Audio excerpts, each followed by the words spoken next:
Greetings in the name of Jesus, our blessed hope. I am Dave Reagan, Senior Evangelist for Lamb and Lion Ministries, and I am delighted to have with me this week a very special guest by the name of Mark Gabriel. Mark is a former professor of Islamic history at HAZAR University in Cairo, Egypt, the world's premier Islamic university. Welcome to Texas, Mark. Thank you. Thank you very much for inviting me this program. Well, Mark, is this your first visit to Texas? No, this is actually second visit to Dallas. I see. Okay. But I visited Texas, especially Houston, more than once. Did you know that Texans refer to Texas as God's country?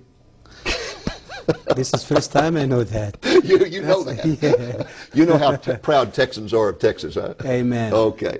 Folks, Mark has very graciously agreed to do 2 interviews with us.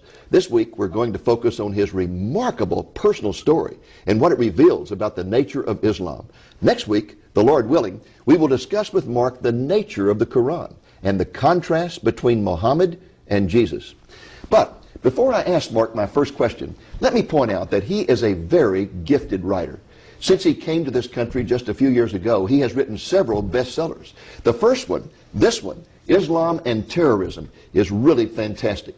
And he has written some others. For example, he has written one, the second one was called Islam and the Jews, and the next one was called Jesus and Muhammad. This is his newest book that has just come out. Later in our program, we'll tell you how you can get a copy of Islam and Terrorism. It is must reading for anyone who wants to understand the war against terrorism in which this nation is engaged.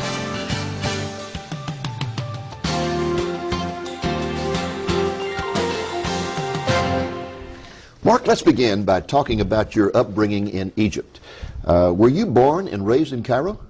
No, actually I was born in south part of Egypt, and my family was moved to Cairo when I was almost 14 years old. Oh, when you were 14? Yes. Okay. Were your parents strict Muslims? They are. Very devout. Not the secular type of Muslim that we often encounter in this country. No. In fact, you had an uncle who was an Imam, wasn't he? He's a clerk, yeah, Muslim clerk, and Imam also. Wasn't he the one who first began to inspire you to memorize the Quran? Yes, he took me when I was 5 years old, and he started helping me memorizing the Quran. And is it true that by the time you were 12 years old, that you had the Quran memorized? Absolutely. I spent almost 7 years exactly to finish memorizing the entire book. Now, Mark, yes. I have a copy of the Quran that is about that thick, and it's in very small print. Yes. We're talking about quite a lot of material there. Exactly. The size of the Quran actually is exactly like the size of the New Testament. So you had a book, the equivalent of the New Testament in length, memorized by the time you were 12 years old. By heart, absolutely. And you had it memorized in classical Arabic, right? Exactly, because the language of the Quran, it's classic Arabic. It's not dialect Arabic. It's not the Arabic you speak on the streets. No, absolutely not. And probably at the age of 12, you didn't understand all that, did you? No, even when I finished my secondary school, only when I start to really, my high school, I start to recognize the meaning of the verses of the Quran and the teaching of the Quran.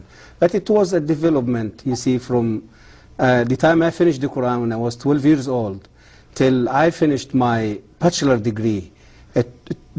From time to time it was a development taking place in understanding the meaning of this book. But when I finished my bachelor degree, I was already have the proper understanding of the meaning of this book. Now, why was it important for you to memorize the Quran as a child? Why did anybody put any importance on that? Is that something important in Islamic society?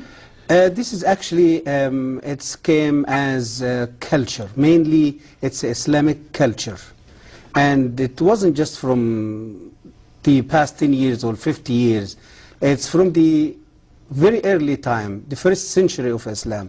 Muslims start to take care of giving the Quran from generation to generation. I see. By memorizing the book by heart. Okay. Yes. Now, were you ever exposed to any Christians while you were growing up, either missionaries or Coptic Christians, the basic Christianity of Egypt?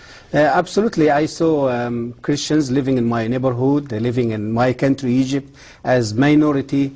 But the things that Christianity in Egypt didn't have really the power to influence Muslims, and this is the reason why I wasn't influenced by this type of Christianity during all my life, because the Christianity in Egypt is so tradition. Yes. More than 90% of Egyptian Christians, they are tradition.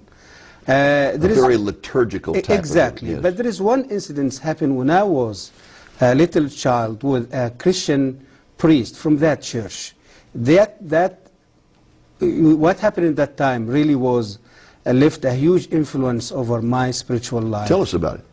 I was really become very upset and very angry, you see, of Christians and the Jews because of the teaching I started to receive every day in my school, especially when I was in my secondary school at HAZAR, Islamic Institute. So one day I decided really to fire the Christians, and so I find the Christian priest in that church was using the road outside of my house, going from his place to his monastery every day. So every day I stand in front of my house and I start to just hit him with the stones and with, you see. How old were you at that time? And that time I was 13 years old. And you're throwing stones at a Coptic priest? Absolutely, and I injured his head. I injured him in his head terribly, and they took him to the hospital. But this man, when he get out of the hospital, he just came just to find out what's going on with me, why I'm treating him that way. He came back and found you? Yes, yes. And he know my house, he know my family even. So anyway, this man, he didn't came to revenge or to treat me in the same way, but he came to advise me that there is a fire inside me, and that fire is going to burn me before burning others. Wow. So, and he came to show me, or to tell me that he forgive me. Even I injured him and I caused big injury to him. He just came to show me that he loves me, he forgive me, and he said there is no reason for you to hate me or to treat me that way. That really impressed you, didn't it? Absolutely. This was really influenced my spiritual life even when I grow up and I become one of the best students in my university. Now, you were basically sitting on top of the world as a person who was a professor of Islamic history at Al-Azhar University. You were also a Muslim imam at a mosque in Giza, right? Yes, Giza City, yes. I mean, you had all the prestige in the world, and yet one day you made a comment. I think I had it marked here. It's in your latest book, Jesus and Muhammad. You were a person who questioned things, and you were told at the university, you don't question. You were told that. Exactly. You don't question. And you kept questioning. And one day in a conversation with colleagues, you made this statement. We say the Quran is directly from Allah, but I doubt it. I see in it the thoughts of man and not the words of God. Absolutely. And the moment those words came out of your mouth, you knew your fate was sealed, right? Absolutely. What happened that night? This was happened in a meeting between me and other professors from the university, and they just met with me and they discussed what is going on and what they heard from the student. They was think that I've been under pressure of foreigner influence or Christian influence, or so they just want to find out why I'm doubting Islam, why I'm just so. And I said that this statement to them. And then what happened that night? They become very upset. They kicked me out of the university. They fired me. The university fired me. And in the same day, in evening time, I was kidnapped by Egyptian secret police because they accused me that I convert from Islam. We'll come back in just a moment, and I want you to tell us what happened to you when you were kidnapped by the secret police. Folks, we are going to take a brief break at this point, and when we return, we'll hear the incredible story of what happened to Mark simply because he questioned some aspects of Islam. Now, you were telling us that you were arrested by the secret police of the Egyptian government for simply questioning some of the principles of Islam. What happened to you after that arrest? They put me in the little cell in the headquarters of Egyptian Secret Service in the middle or the center of Cairo. They put me for 3 days with no food, with no water, and in the 4th day they start to interrogate me. They took me to one of the offices maybe it's in the 6th or the 7th floors, and interrogating me during a day. And that 4th day, they start giving me food and water, and because they want to stimulate me and just want to get information as they can. And they find out during the day they cannot just get what they're looking for. And they start interrogating me during the evening time. So the evening time, it was the time of torture. With cigarette, they burned me with cigarette in different places in my body. And you can see here in my hand. They beat me. They put me in cold water. They put me in a little in a tank full, you see, filled with water, and they put hungry rats inside that tank, and they put me inside the tank. So you had rats for whole night. All night? Whole night, and the rats just swimming over the water, you see, around my head. And did the rats bite you? No, no, at all. This is like Daniel and the lion's den. And the next day they took me out, and I was just surprised that I'm still alive, but I don't know what is the next. So, and after that they put me in a little cell with a vicious, hungry dog. And when they put me in a room and they closed the door, and I sit in the middle of the room, and I was thinking that I'm going to be beaten by the dog. Dog, it will eat me. It will. So, but I was surprised when I found the dog. He just came and sitting in my right hand side. In fact, he licked you on the ear, didn't he? And he licked me in my ears. And they must have thought that you were Satan or something to have such power. They said that. They said that this is the human being or something else. They wasn't really. They believe that there is some spirit or some. So at that point, didn't they decide to just turn you over to some guys in a cell and tell them that you had renounced Islam and let them kill you? Yeah. So this is the understanding that I've been questioned by professors at the university. I've been fired by the university. To them, means this guy, he's just out of Islam now. He's convert now. In fact, they wanted to find out what missionary had converted you, didn't they? Exactly. And you hadn't been converted. Exactly. No, I have no idea about Christianity in that time. Yes. About Christ. I never even discussed Christianity. But automatically in Egypt, when someone decides to leave Islam, yes, they will accuse him automatically that he became under pressure from church or some Christian, and he converted to Christianity. Well, how in the world did you get out of that situation without losing your life? I was crying before the God who was created me in that time. I wasn't know who is. Yes. After 15 days, my uncle, he was working as the vice president of Egyptian parliament. He was visiting Russia at that time. When he came back and he heard about my my kidnapping, and so he came with permission from the government, and he came with his car and he took me out of the prison. So you got out of prison due to the political influence of a relative who had been out of the country. Absolutely. And then when you went home, I understand your father tried to kill you. My father, he tried to kill me later, after 1 year searching for God, find out who is God, you see, till I received a Bible from a Christian pharmacy. So when I start reading the Bible, I start to find the truth about Christ. After I give my life to the Lord, I lived 1 year, whole year as a secret believer. So when my father heard about my conversion, he shot me with his own gun. He tried to kill me. So you were given a Bible by a Christian pharmacist, and that brought you to the Lord. Yes. And when that happened, your father decided to kill you for the honor of the family, I guess.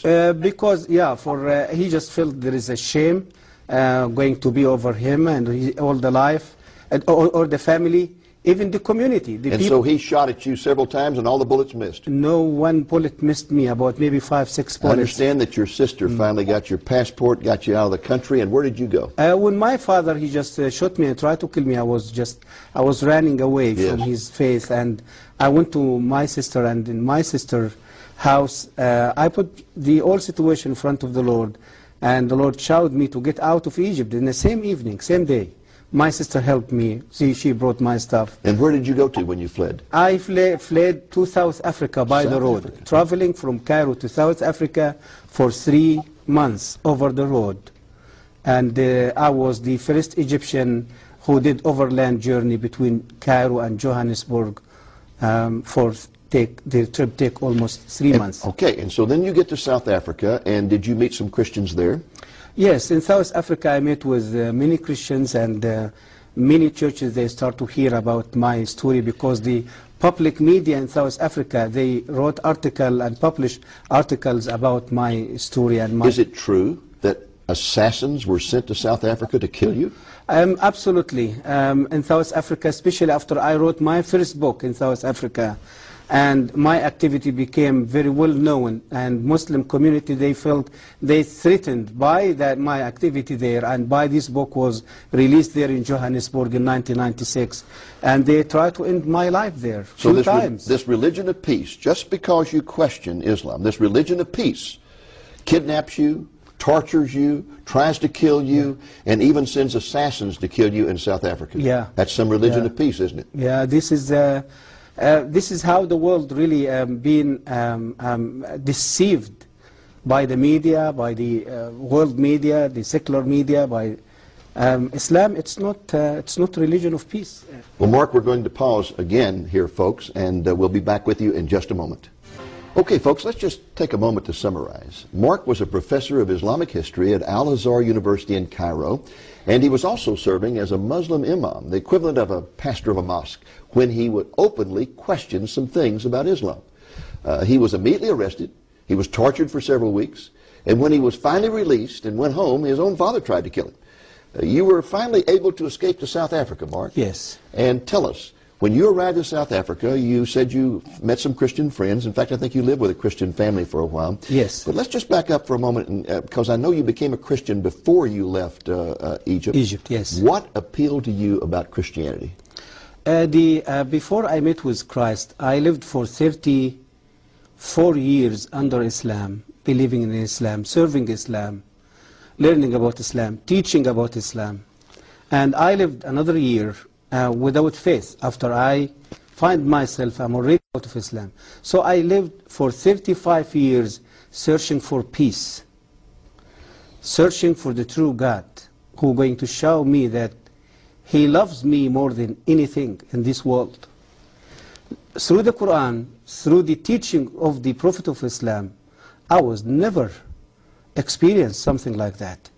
So when I get the Bible and from the doctor pharmacy, before I get the Bible, I lived for a whole year searching for God, asking myself who God can be. I had terrible headache. Every day go to the doctor pharmacy to get headache tablets. So, and finally she gave me the Bible and she gave me the headache tablets. I took the Bible in one hand and headache tablets in another hand. When I started reading the Bible, I met with the Lord Jesus Christ face to face through the Sermon of the Mount in Matthew chapter 5, telling me about love. Love your enemy. Not kill your enemy. Not kill your enemy. So the word of the Bible, the word of Jesus Christ, and that evening came to me is just like a beautiful rain. And so you began to find the peace that had eluded you all those years. Exactly. For peace, forgiveness. I felt for the first time that my sins has been forgiven. Hallelujah. And I being justified already by the blood of Jesus. I was lived for 35 years with guilt. The guilt of my sin, the guilt of living as a lost person.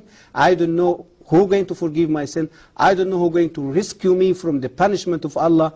I don't have no assurance that I can be in the right place, you see, to live the eternity. In Islam, you never really know for sure whether you're saved or not. Muhammad didn't know whether he was saved or not. Absolutely not. Isn't that something? Yes, this is true. Now, very quickly, we only have about 2 minutes in this segment. When you finally got to the United States, You were given religious asylum in this country. Yes. And you had a remarkable experience in Washington, D.C. when somebody said that there was a Muslim imam who was going to be speaking at a university. George Mason University. And you went to hear him speak. Yes. And what did you find out about I went there, I shocked. I thought this man, he was a Baptist pastor from Texas. A Baptist pastor from Texas? Yeah, and he converted to Islam. And he now preaching, you see, for Islam in George Mason University, and sharing his testimony. So, and after he finished his speech, he asked if there is anyone who has question to raise his hand. I find my hand, it was the first hand. So when I stood up, I did ask him, sir, when did you take that decision to leave Christianity to become Muslim? He said, 8 years. I said, oh, this is like myself. And my next question, since you convert to Islam and you left Christianity, did any church or any Christians order to kill you because the Bible said that the penalty of Christian apostasy is death? He said no. Did the FBI persecuted you here or arrested you here or tortured you here because you left Christianity to become a Muslim? He said no. I said to him, sir, I'm a human being like you. And I have the right to take a decision to change my religion or my faith like you. And I was a Muslim like you. I was an imam as you was a pastor. And I took the same decision you took. But the difference between me and you, that I was treated by Islam. I fired from my university. I kidnapped by the secret police. I've been tortured. I lost my family. I lost my country. And the sword of Islam is on my neck wherever I go. Why? Because the Quran said so.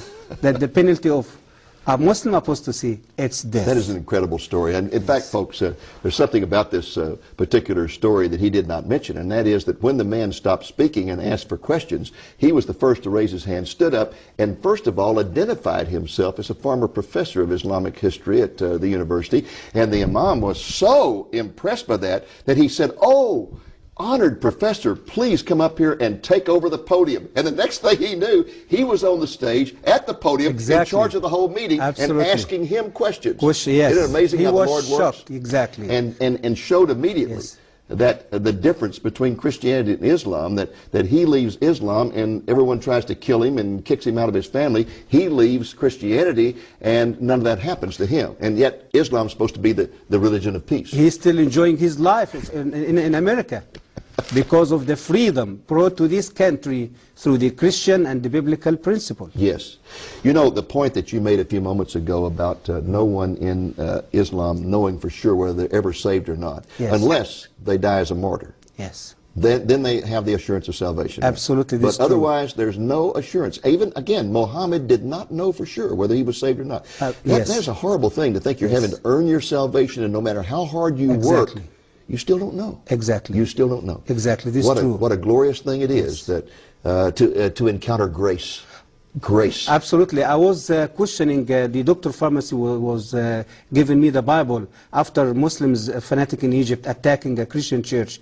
I was so upset. I was so little baby Christian. I did ask her, why people you can defend your church, you defend your people. What she said to me, she said to me, Mark, I want to say something to you. Our God, He is not in need for us to defend Him or to kill others to defend Him or to defend His church. Our God, He is strong enough to defend Himself, His name, and His people.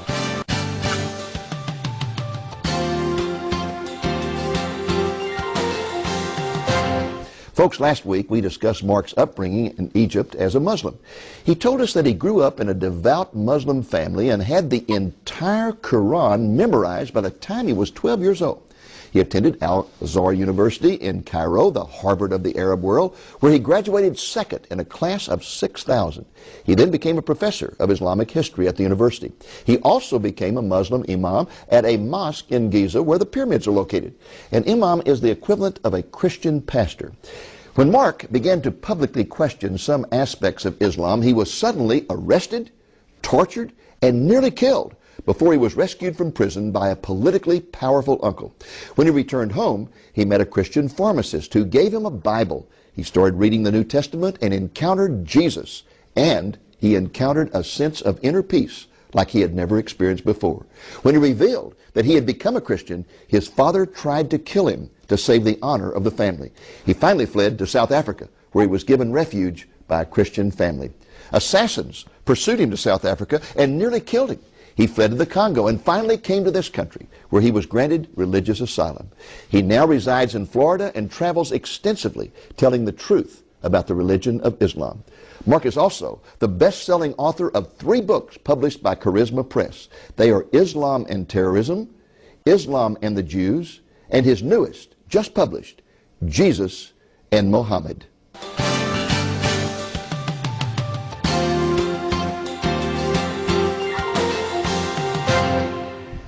Mark, most of our viewers have never read the Quran, and they don't know really how different it is from the Bible. So fill us in. Give us a comparison here between the Bible and the Quran. Yes, the Quran, as Muslims believe, considered the holy book of Islam. The size of the Quran, it's exactly like the size of the books of the New Testament. And the book contains 114 chapters. Which are called surahs. Which called in Arabic term, Arabic language, surahs. Okay. Exactly. And the book is considered, as the Muslims believe, the word of Allah, who was revealed directly from Allah to Muhammad through the angel Gabriel. Okay. Now, how does it differ, though? I mean, an average person, let's say an average Christian, has read the Bible, and he's aware that when you start reading the Bible has lots of stories, and it tells this story and that story, and the relationship with God, the nature of God, is taught through stories. But you don't find that in the Quran. No, actually, the Quran wasn't really organized logically. And when the Quran usually discuss about a specific story, for example, like the story of Abraham, or the story of Joseph, or the story of Moses, you're going to see that these stories, it's in all over the Quran. All over. So you like have somebody shot a shotgun. And exactly, exactly. And the Quran, even when they translate the Quran into English or another foreign non-Arabic language, they just transfer the meaning of the Quran, you see, to the English or another language.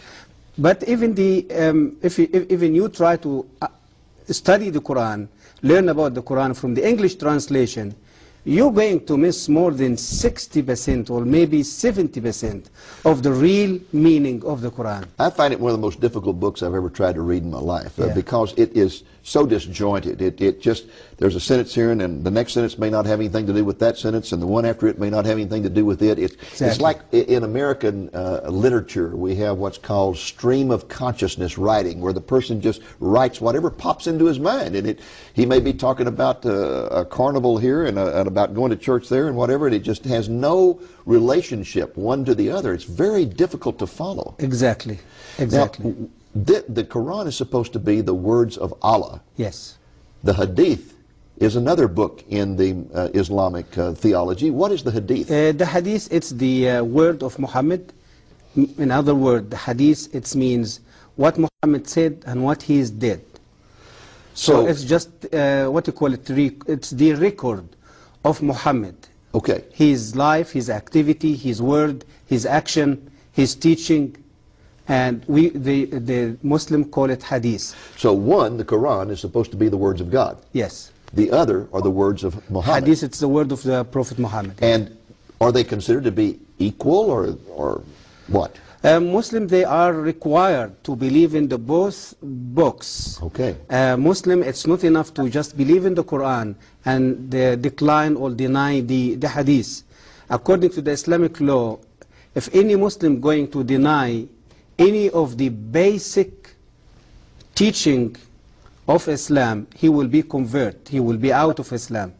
And Hadith, it's one of the most basics, you see, in Islamic faith. Okay. Now, another difference between the Quran and the Bible is that the Bible was written by individuals like Moses or Paul in the New Testament, where they sat down, they wrote letters or they wrote histories or whatever. But Muhammad never did really just sit down and write the Quran or write the Hadith, did he?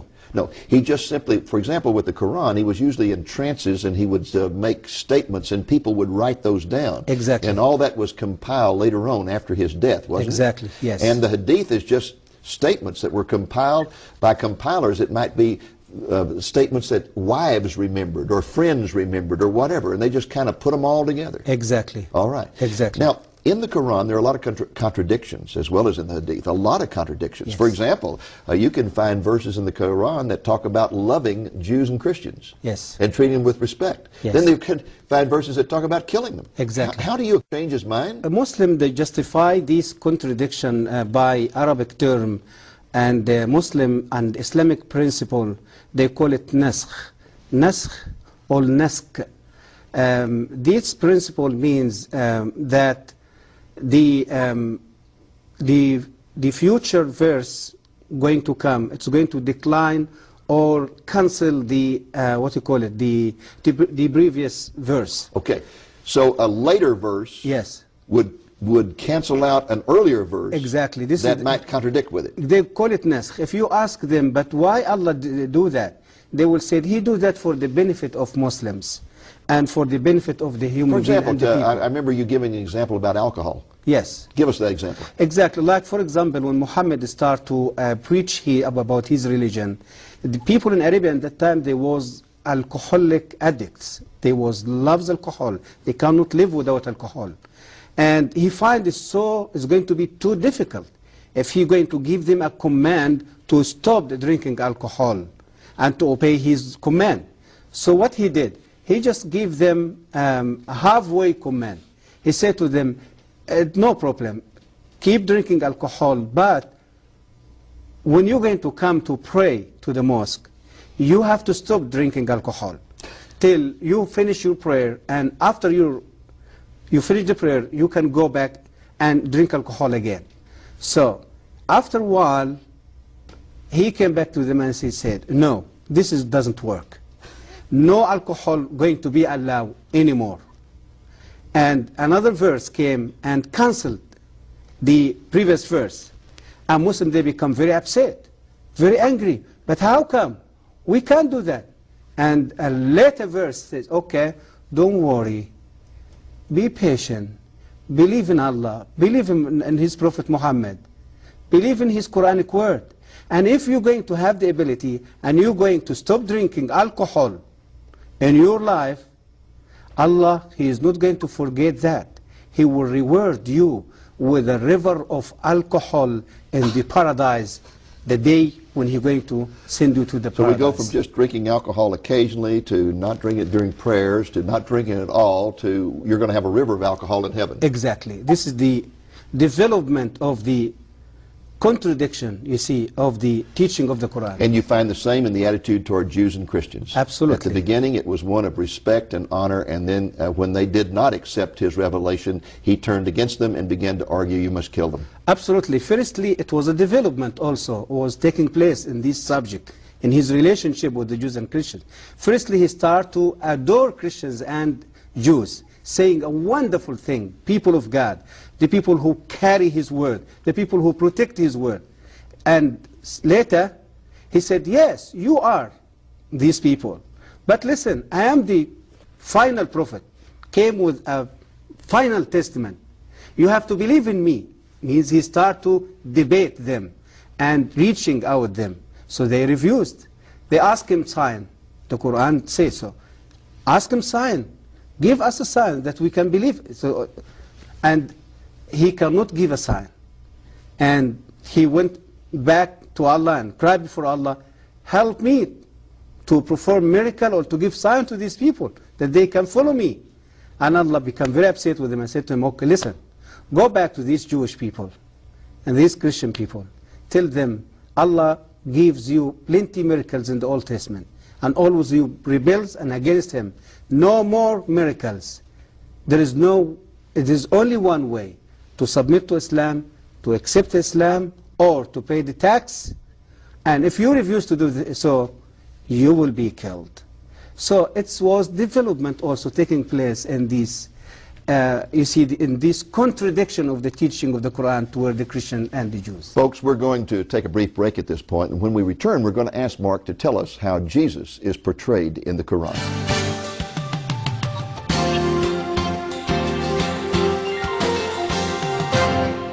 Mark, let's talk a little about the Muslim view of Jesus. I read in the paper recently where a Muslim imam was invited to speak at a large Christian church in the Chicago area. And when he got up to speak, the very first thing he said was, "I want you to know that we Muslims love Jesus as much as you Christians do." Was that an accurate statement or not? It's not. Absolutely it's not. And the statement of this man, it's a deceitful statement. Why? Because the image of Jesus Christ in the brain of Muslims, in the Quran, in the Hadith, in the teaching of Muhammad, it's totally different than the biblical Jesus. The Quranic teaching and the Islamic teaching about Jesus, it's Jesus, just he is the son of Mary. He was born from Mary through a miracle performed by Allah. And he cannot be the Son of God, he cannot be God, he wasn't crucified, he wasn't shed his blood. All the biblical view about the identity of Jesus Christ, it's misinterpreted by the Quran and by the Islamic teaching. When this man say a statement like that, he absolutely deceived the Christian congregation in the church as the Muslim Imam after September 11. Yeah, just trying to get them on his side. Exactly. Right? Yeah. Deceived the world through the secular media by telling that Islam it's a peaceful religion. Now, same way. Let me make sure I understand this.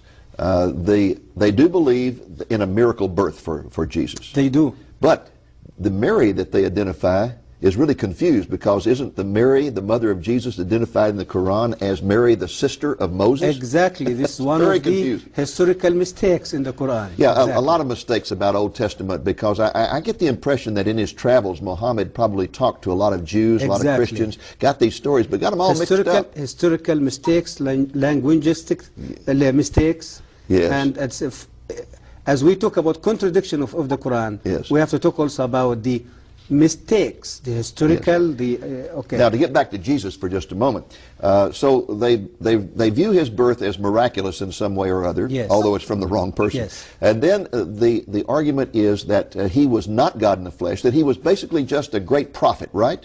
Yes, he considered one of the Uli al-Azm min al-Rusul, means the greatest prophets, okay, means Muhammad, Moses, Jesus, Abraham. So they consider him one of the greatest prophets. But Muhammad being the final and greatest of the prophets. He is the greatest and he is the final one. Okay. Now, did you say that they deny the crucifixion?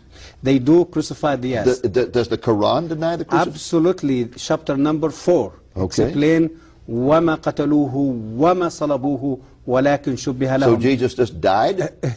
No, he was never died. He was never crucified.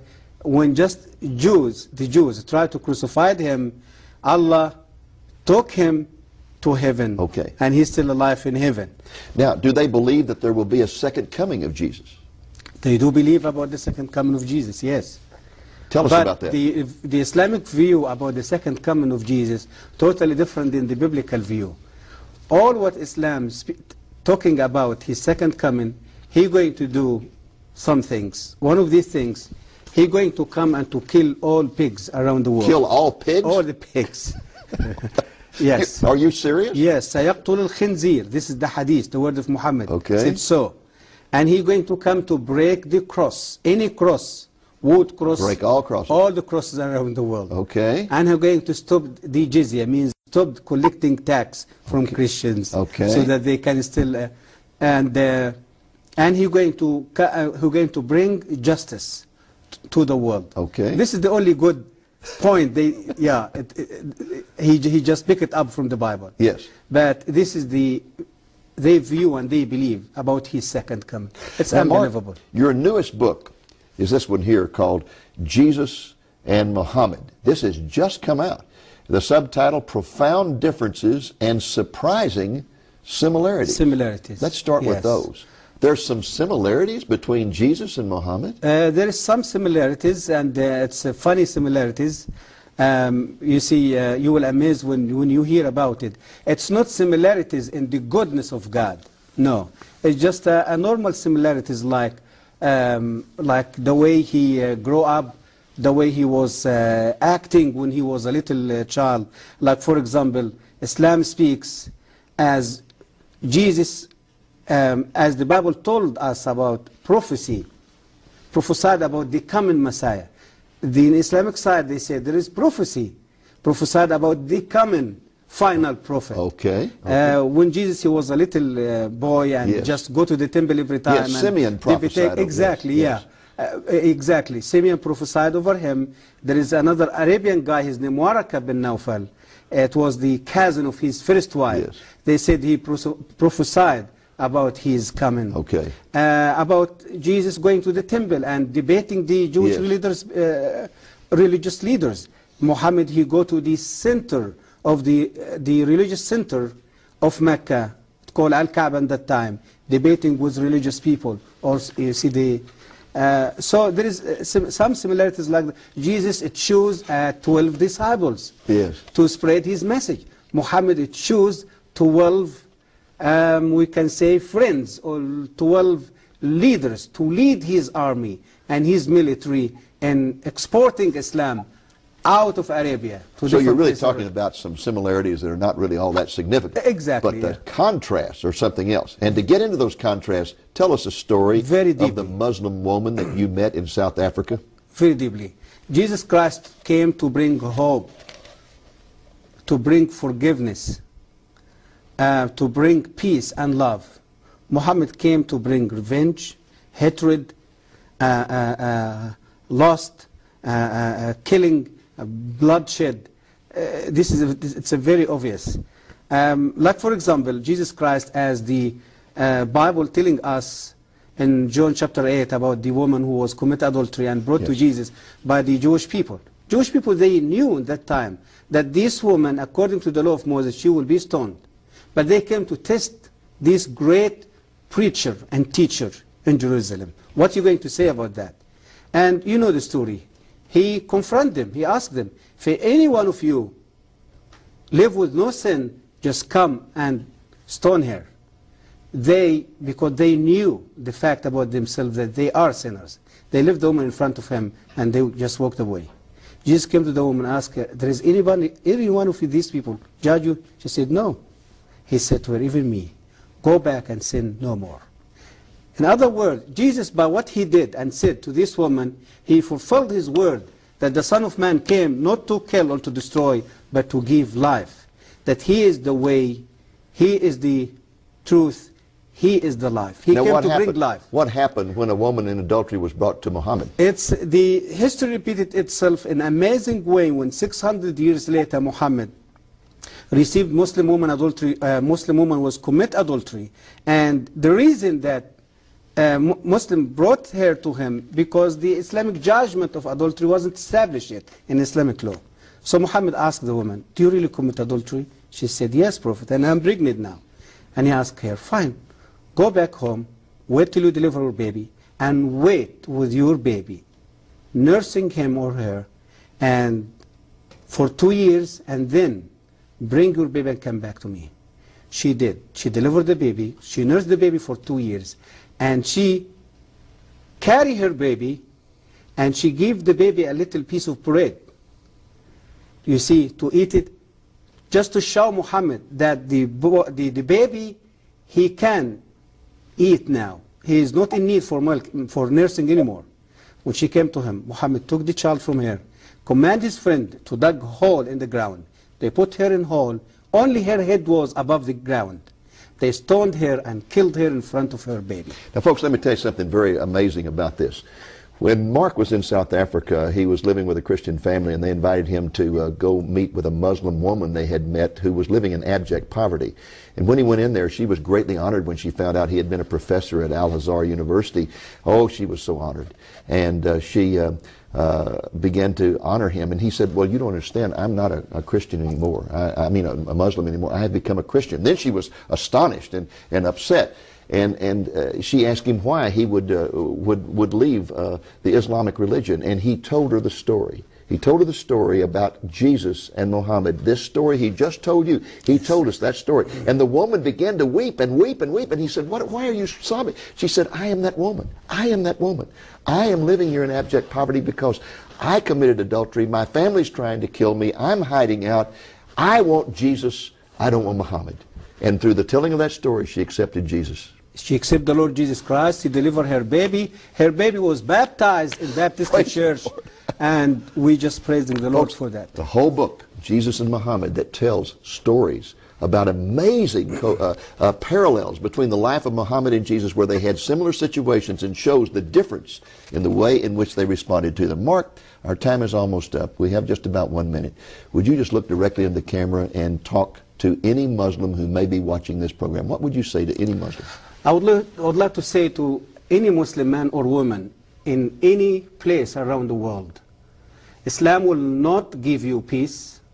Muhammad will never lead you to a right way to connect with God and to experience His love, His forgiveness, His peace. There is only Jesus Christ can give you the peace in your life, can forgive your sin, because He is the Lord of Lords, He is the Prince of Peace, He is the forgiver. He the one came to tell us about the secret of heaven. He is the one came to connect us with the God Father. Muslims, man or woman, please think carefully about your life first, the condition where you live under. Look about the miserable life which Muslims living in any part around the world. Hatred, bloodshed, killing, conflict, terrorist. There is only way for you to get out of this mess is just to accept the Lord Jesus Christ as your Lord and your Savior. And by meeting with Him face to face, you're going to experience the gift which you're going to receive through Him. Your sin will be forgiven, your heart will fill with love, and you're going to experience the forgiveness, and you're going to feel and experience the freedom from sin and from the bondage of Satan. And you're going to find your way to God. And you're going to find you are in the right place. I pray for you and the power of my Lord Jesus Christ, able to reach your heart in the same way He did with me.